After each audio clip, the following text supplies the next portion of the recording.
Hello everyone, आज हम लोग डिस्कस करने वाले हैं BSc third semester paper first algebra में पेपर फर्स्ट हमने स्टार्ट किया था प्रॉपर्टीज़ ऑफ इंटीजर। तो आज का जो टॉपिक हमारा है वो थोड़ा सा कुछ सब्जेक्टिव क्वेश्चन करेंगे। इससे एक क्वेश्चन आपको एग्जाम में एमसीक्यू में जरूर मिलेगा, पक्का मिलेगा। ठीक है, आइलर्स फंक्शन पहले समझते हैं कि आइलर्स फंक्शन होता क्या है। ठीक है, एक फार्मूला मैं आपको बता दूँ, उससे क्वेश्चन आप इजीली कर सकते हैं। 2023 में क्वेश्चन आया भी था। ठीक है, तो मैपिंग है phi such that n to n given by phi 1 की वैल्यू हमेशा 1 होती है and phi n is equal to n belong to natural number 1 को छोड़ के। ठीक है, where m is number of positive integer relatively prime to n not exceeding n is called Euler phi function. ठीक है, तो डिफिनीशन ठीक है। अब आपको मेथड में बता दे रहा हूँ कि इसमें कैसे क्वेश्चन को करना है। जैसे कोई भी नंबर दिया है, उसका वैल्यू पूछ रहा है, किसकी वैल्यू, मतलब आइलर फंक्शन की वैल्यू फाई की वैल्यू पूछ रही है। तो कैसे आपको करना क्या है, देखिए यहाँ पर एक थ्योरम मैं बता दे रहा हूँ आपको, उसी से क्वेश्चन हो जाएगा। थ्योरम क्या है कि अगर n इजकल टू कोई भी नंबर दिया है फाई, मतलब फाई n कोई भी पूछ रहा है आपसे, आइलर फंक्शन फाई पूछ रहा है, तो n को आप क्या कीजिए, प्राइम के फॉर्म में ब्रेक कर लीजिए। प्राइम चाहे पावर में हो, उससे कोई मतलब नहीं है। Are pairwise prime integer, और इसमें क्या करना आपको, जो प्राइम होगा तो फाई n इजकल टू क्या हो जाएगा, होता है definition n into 1 minus 1 by P1 1 minus 1 by P2। इसी तरह से जितने प्राइम आएंगे उतना हम सॉल्व कर लेंगे। फॉर एग्जांपल के लिए, जैसे मान लीजिए हम यहाँ पर देख रहे हैं, क्वेश्चन देख रहे हैं, यहाँ पर फाई 10 आपसे पूछा गया कि फाई 10 की आइलर फंक्शन फाई 10 की वैल्यू क्या होगी। क्लियर है?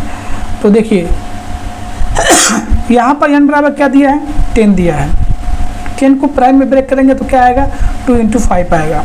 अब यहाँ पर हमने डिफिनीशन बताया था कि फाई n की डिफिनीशन जो होती है, जितने प्राइम रहेंगे उतने तक हम माइनस करेंगे। पहले तो आप यहाँ पे 1 लिखेंगे, क्लियर है, और उसके बाद मान लीजिए यहाँ 2 प्राइम दिया है तो 1 माइनस 1 बाई P1 कर देंगे, और दूसरा प्राइम 2 प्राइम दिया है तो 1 माइनस 1 बाई P2 कर देंगे। ठीक है, तो देखिए n के जगह पे हमने 10 रख दिया। यहाँ पे प्राइम, पहला हमारा प्राइम क्या है, 2 है, तो यहाँ पर 1/2 कर दिया।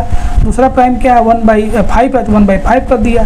अब इसी को सॉल्व कर लेंगे तो 4 आ जाएगा, यानी फाई 10 की वैल्यू जो होगी वो कितना आएगा, 4 आएगा।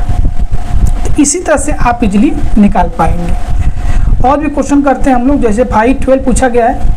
फाई 12 देखिए कैसे निकाला जाएगा, बहुत इंपॉर्टेंट है। ये क्वेश्चन आपसे क्लियर है कि एग्जाम में आएगा, एकदम क्लियर है। फाई 12 देखिए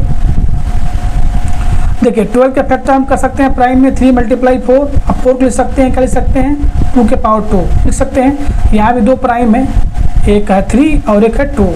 तो पहले बाई n की वैल्यू रख दीजिए 12। अब 1 माइनस प्राइम, पहला प्राइम क्या है 3, तो 1/3। दूसरा प्राइम क्या है 1/2।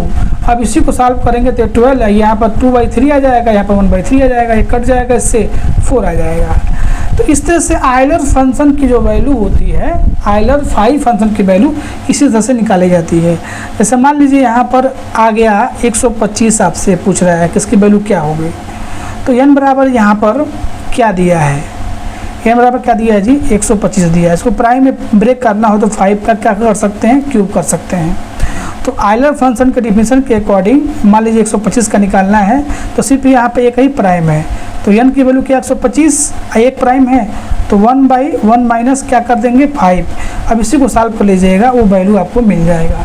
तो इस तरह से जो है क्वेश्चन आइलर फाई फंक्शन की वैल्यू सॉल्व की जाती है। जैसे यहाँ पर मान लीजिए अगर 3 प्राइम आता, जैसे मान लीजिए कि यहाँ पर दिया हो 30 दिया हो, क्या दिया हो 30 पूछ रहा है, तो 30 को हम कैसे ब्रेक कर सकते हैं। यहाँ पर n की वैल्यू क्या है 2 मल्टीप्लाई 3 मल्टीप्लाई लिख सकते हैं। इसको हम प्राइम के फॉर्म लिख सकते हैं, प्रोडक्ट ऑफ प्राइम में 30 को लिख सकते हैं ऐसे। तो हमने क्या बताया डिफिनीशन कि n लिखेंगे तो n की जगह पे क्या है 30। अब पहला प्राइम क्या है तो 1 माइनस 1/2 कर देंगे। अब दूसरा प्राइम क्या है वो 3, तो 1/3 कर देंगे। तीसरा प्राइम क्या है 5, तो 5, जितने प्राइम आएंगे उसी तरह यहाँ पर 1 में से सब्ट्रैक्ट करते जाएंगे। अब पावर में आ रहा है उससे कोई मतलब नहीं है, समझ रहे हैं। तो यहाँ पर क्या आ गया 3, 1 में से 1/2 घटाएंगे तो 1/2 आ जाएगा। अब 1 में से 1/3 घटाएंगे तो क्या आएगा 2/3 आ जाएगा। 1 - 1/5 घटाएंगे तो 4 क्या आ जाएगा 5 आ जाएगा। अब ये कैंसिल हो जाएगा 15 बार में, 3 × 5 = 15 ये भी हो जाएगा। 5 से 5 कैंसिल हो जाएगा और 2 × 4 = कितना होता है 8। तो 530 की वैल्यू क्या हो गई 8।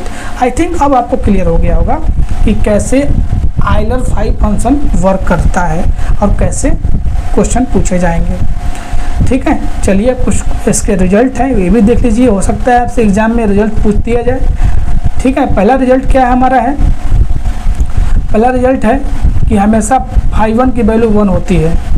अगर दूसरा रिजल्ट कह रहा है कि प्राइम अगर p है तो उसकी वैल्यू क्या हो सकती है, ये घटा देंगे। जैसे मान लीजिए यहाँ पर पूछ रहा है कि 5 की वैल्यू क्या होगी तो क्या आएगा 4 आ जाएगा। आपसे पूछ रहा है यहाँ पर डायरेक्टली आप निकाल सकते हैं, 7 पूछ रहा है तो इसकी वैल्यू क्या आएगी 6 आ जाएगी। ये दूसरा रिजल्ट है।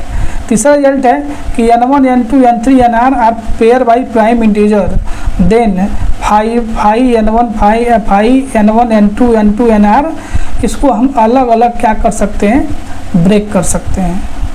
चौथा रिजल्ट जो है कि p is prime and k greater than 0, then p के power k equal to pk minus p के पावर k माइनस 1, यानी p के पावर k हो तो इसको हम ऐसे लिख सकते हैं। क्लियर है। अब कुछ एमसीक्यू के क्वेश्चन कर लीजिए आयलर 5 फंक्शन पे बेस पे। चलिए देखते हैं क्वेश्चन। तो उसमें देखिए क्वेश्चन नंबर 26 आगे कंटिन्यू उसमें कर रहे हैं। 26 में क्या पूछा गया है कि if p and p+2 are both prime then 5p+2 की वैल्यू क्या होगी। तो इसको हम कैसे लिख सकते हैं, ये भी रिजल्ट है। इसका जो आंसर आएगा पहला आएगा 5p+2। Question number 27 the value of Euler function 500। अब मैं इसको क्या करूं आप खुद कर लीजिएगा। कैसे कर सकते हैं 100 को कह सकते हैं 4 × 25, इसको कर सकते हैं 2 के पावर 2 और 5 के पावर 2। जो फार्मूला बताया गया है उससे कर लीजिए। ऑप्शन नंबर जो है इसका बी आ जाएगा। ये क्वेश्चन एग्जाम में आएगा, क्लियर है, एक क्वेश्चन एग्जाम में पूछेगा जरूर। Question number 28 the value of Euler function 10,000। कोई फर्क नहीं पड़ता, इसको भी प्राइम प्रोडक्ट ऑफ प्राइम में ब्रेक करिए और जो फार्मूला बताया गया उसको सॉल्व करिए, ऑप्शन नंबर सी मिलेगा। कोई दिक्कत में इशू नहीं है। ठीक है, तो इससे एक क्वेश्चन जो है आपको एग्जाम में क्लियर है कि मिलना है। क्वेश्चन नंबर 29 देखिए, क्वेश्चन नंबर 29 में क्या कर रहा है, if n is odd integer then 5 to n। अगर n आड इंटीजर है, आड इंटीजर जैसे मान लीजिए कि यहाँ पर 2 × 3 ले लेते हैं, यानी 5 6 पूछ रहा है आपसे। 5 6 इसका मतलब क्या है 5 6 है, तो 5 6 पूछ रहा है तो उसका इस रिजल्ट के अकॉर्डिंग हम 5n निकाल सकते हैं। क्या निकाल सकते हैं 5n। n की जगह पे क्या एग्जिस्ट कर रहा है 3, यानी इस क्वेश्चन में अगर 5 6 पूछ रहा है आपसे तो आप चाहें तो 5 3 निकाल सकते हैं इजीली। क्लियर है। अब आते हैं नेक्स्ट रिजल्ट पे। Question number 30 the value of Euler function 5 p के पावर k+1 इज। इसका क्या होता है, इसका रिजल्ट ये होता है कि p बाहर हो जाएगा और 5 p के पावर k की वैल्यू हम निकाल सकते हैं। क्लियर है। अब चलते हैं क्वेश्चन नंबर 31 पे। 31 में क्या कह रहा है, if a and n greater than 0 are integer such that a is relativity prime to n। a और n का क्या है GCD 1 है, तो then क्या होता है रिलेशन। पहला रिलेशन दिया हुआ है इसमें a के power 5n congruence 1 modulo n, दूसरा है a के power 5n congruence 0 modulo n, a congruence 1 modulo n, और चौथा है नन ऑफ दीज। तो ये जो एक थ्योरम है, ठीक है, इसमें जो है ये ऑप्शन नंबर ए करेक्ट हो जाएगा, a के power 5n congruence 1 modulo n। तो इस तरह से आइलर फाई फंक्शन जो है बेस पे क्वेश्चन आपको एग्जाम में पूछा जा सकता है और आएगा भी। बहुत इंपॉर्टेंट लेक्चर है ये और आपसे एग्जाम में पूछा जाएगा।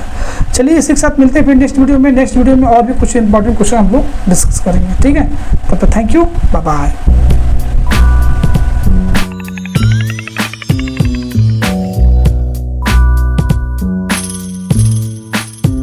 Audio Jungle.